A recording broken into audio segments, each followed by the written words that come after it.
Hello guys, welcome to my channel. Episode की शुरुआत किशोर और सुरभि से होती है। वो लोग थाने में आते हैं और कार्तिक से बात करने के लिए 2 मिनट मांगते हैं। फिर पुलिस वाले उनकी बात मान लेते हैं। वो सलाखों में कार्तिक के पास जाते हैं।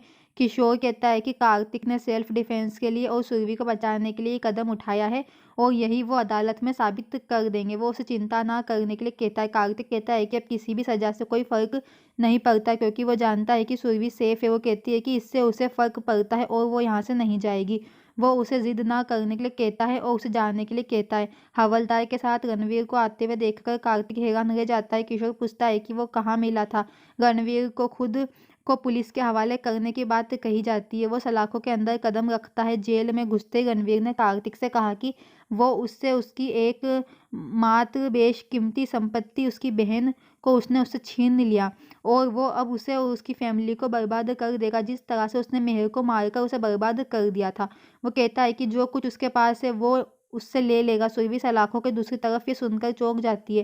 वो पूछता है कि उसे कहाँ भागना चाहिए और किसके लिए रहना चाहिए क्योंकि कार्तिक ने उसकी बहन को ले लिया और अब उसका एकमात्र मकसद कार्तिक के जीवन को बर्बाद करना है।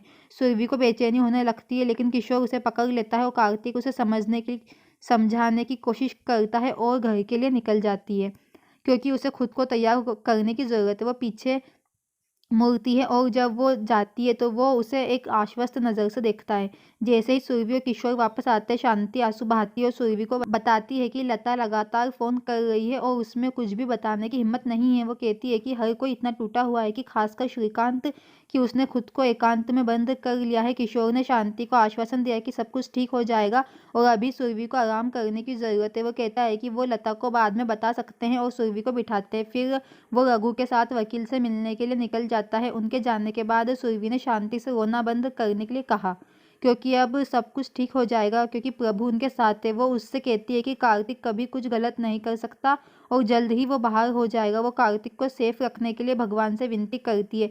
वो फिर अंदर जाती है और अपने कमरे में बंद हो जाती है ताकि और फिर रोती है जिससे उसे इतने लंबे समय तक अपने पास रखा था। वो अपने सारे पलों को याद करती है। थाने में सब परेशान रहते हैं रणवीर और कार्तिक के साथ और इंस्पेक्टर जब वो लोग मेहर को आते हुए देखते हैं अंदर आती है रणवीर को पुकारते हुए। वो उसके पास आती है जबकि कार्तिक ये कहते हुए निडर हो जाता है कि मेहर जिंदा है और वो उसे बिना किसी वजह के अंदर डाला है। रणवीर कहता है कि वो मेहर नहीं है। कार्तिक हैरान हो जाता है। फिर वो उन सभी को दिखाता है कि उसकी सबसे छोटी बहन आशिमा जिंदा है। कार्तिक ने ये कहते हुए विश्वास करने से इनकार कर दिया कि यह उनकी साजिशों में से एक है। रणवीर उसे चुप रहने के लिए कहता है क्योंकि वो बेवजह आरोप लगा रहा है। वो उन्हें उस लड़की से मिलवाता है जो अफ्रीका से आई है और अभी अभी लौटी है। सुरभि और किशोर भी अंदर आ जाते हैं और चौंक जाते हैं। रणवीर कहता है कि वो जुड़वा बहनें हैं, उन्हें फिर से साजिश की गंध आती है जबकि लड़की कहती है कि इसमें कोई संदेह नहीं है और वो बिल्कुल मेहर की तरह दिखती है लेकिन वो सच में आशिमा है। अपना पासपोर्ट और आईडी भी दिखाती है। पुलिस उन सभी को शांत होने के लिए कहती है और फिर उसे एक तरफ बुलाते हैं। वहाँ इंस्पेक्टर के साथ चली जाती है। उसे फिर जांच के लिए उंगलियों के निशान देने के लिए कहा जाता है और वो चुपचाप उनकी बात मानती है। फिर वो उसे मेहर की उंगलियों के निशान से मिलाने की कोशिश करते हैं जबकि टेस्ट चलता है।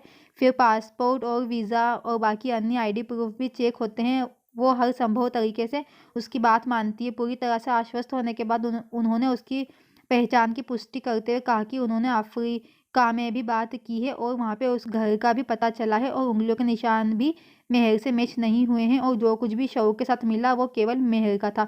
सुरभि फिर से इस बात पर जोर देने की कोशिश करती है कि वो कुछ भी करने में सक्षम है। वो मेहर की मौत को याद करती है और कहती है कि उन्होंने उसे गिरने के बाद नहीं देखा। रणवीर कहता है कि दोषी लोग वापस नहीं आते अगर उन्होंने कुछ गलत किया है लेकिन सुरभि कहती है कि वो कुछ भी कर सकता है। पुलिस उन्हें आराम करने के लिए कहती है क्योंकि वो अब उसकी मदद नहीं कर सकते क्योंकि इसकी पुष्टि हुई है कि वो आशिमा है। इसके बाद रणवीर आशिमा को जानने और अपनी बहन के अंतिम संस्कार के सभी अनुष्ठानों को तैयार करने के लिए कहता है क्योंकि उसे ये भी यकीन नहीं है कि वो बाहर निकल पाएगा या नहीं। वो चली जाती है। उसके जाने के बाद कार्तिक रणवीर का गला पकड़ लेता है और पूछता है कि क्या वो आगे उनके जीवन को बर्बाद करने की प्लानिंग बना रहा है। हाथापाई को रोकने के लिए पुलिस को गार्ड के साथ हस्तक्षेप करना पड़ता है और वो रणवीर को एक अलग सेल में बंद कर देते हैं। उनके जाने के बाद कार्तिक सुरभि को ये बताने की कोशिश करता है कि वो फिर से कोशिश कर रहे हैं जब उनके सारे प्रयास विफल हो गए। सुरभि कहती है कि उसने देखा लेकिन अभी भी आपको बहुत ही चतुर और सतर्क रहने की ज़रूरत है। वो कहती है कि अगर ये मेहर है तो वो कौन थी जो मर गई। जैसे उन्होंने उसे खुद गिरते हुए देखा, फिर वो कैसे बच सकती है, वो सब उलझे हुए रहते हैं।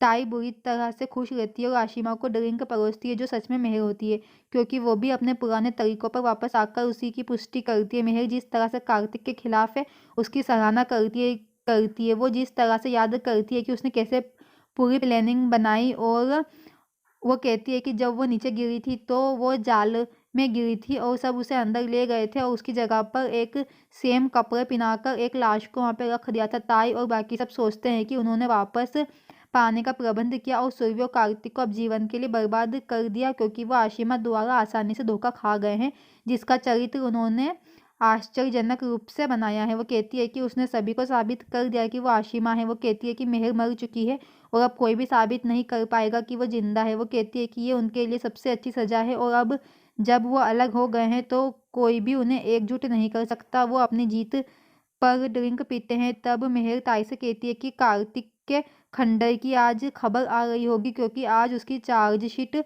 पेश होनी है। ताई फिर टीवी चालू करती है। फिर बाद में जैसा कि मामले के आरोप पत्र दायर किया गया है और मीडिया के बहुत सारे वहाँ पे प्रचार होते हैं और वो उसे घेर लेते हैं। कार्तिक उसकी सुनवाई के बाद बाहर आता है। पुलिस गार्डों की सहायता से आगे की कार्रवाई करने लगती है, लेकिन कार्तिक उसकी जेब से पिस्टल निकालता है और अपने छाती पर रखकर फायर कर देता है और फिर फर्श पर गिर जाता है, ये कहने के बाद कि अब सारा खेल खत्म हो गया है और अब जब वो जा रहा है तो वो दोनों भाई बहनों को भी नहीं बचने देगा और उन्हें दंड की आग में जलाएगा और वो चैन से ना जी सके। अब सब चौंक जाते हैं। मौके पर मौजूद मीडिया इस लाइव को कवर करते हैं। पुलिस इंस्पेक्टर को हवलदार बताता है और ये अंदर ही अंदर कार्तिक की मौत के बारे में हंगामा खड़ा कर देता है। जब रणवीर ये सुनता है तो वो पूरी तरह से चौंक जाता है। वो इसे पूरी तरह से मानने से इनकार कर देता है। जब हवलदार कहता है कि वो उसे बाहर ले जाएगा जहां वो अपने खुद देख सकता है कि कैसे उसकी पत्नी सुरभि उसके शव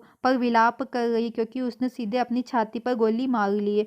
वो खुद देखने के लिए बाहर जाता है। जब रणवीर ये देखकर चौंक जाता है कि वो सच में मर चुका है और कैसे सुरभि उसके मृत शरीर पर रो रही है और उठने के लिए भीख मांग रही है, फिर उसकी नज़र वहाँ खड़े रणवीर पर पड़ती है। सुरभि रणवीर से कहती है कि आज जो कुछ भी हुआ है वो उसकी वजह से है और वो कार्तिक की मौत के लिए जिम्मेदार है, भले ही उसने खुद को मार डाला हो। उसके बाद वो बेहोश हो जाती है और चक्कर आ जाते हैं और कार्तिक के शरीर के पास फर्श पर गिर जाती है। फिर घर पर ताई, बिंदु और प्यारे इसे सुनते हैं। उन्हें विश्वास नहीं होता है कि कार्तिक मर चुका है और ताई और मेहर पूरी तरह से फंस जाते हैं। ताई कहती है कि ये पता लगा लेगी और प्यारे के साथ वो चली जाती है। मेहर टेंशन में आ जाती है।